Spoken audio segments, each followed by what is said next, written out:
Sampung natatanging mambabatas naman ang binigyang pagkilala ng Gawad Filipino Award sa kanilang dedikasyon at husay sa serbisyo publiko, pagsusulong ng mga batas at programa na napapakinabangan ng mga Pilipino.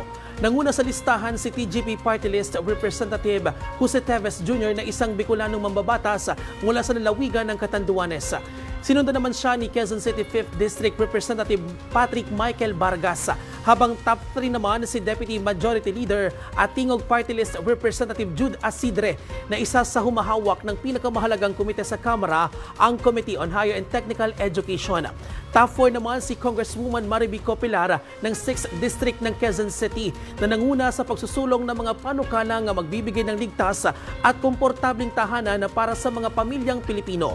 Pasok din sa mga binigyang pagkilala sina House Deputy Majority Leader at Sorsogon City 1st District Representative Bernadette Escudero, Laguna 1st District Representative Ann Matibag, gayon din sina Tarlac 2nd District Representative Maria Cristina Angeles at Davao Oriental 1st District Representative Nestor Dayanghirang Jr. Ikasyam sa listahan si Representative Juan Carlos Arjo Atayde ng unang distrito ng Quezon City, habang pasok din sa top 10 si Assistant Majority Leader at FPJ Panday Bayanihan Party List Representative Brian Poe.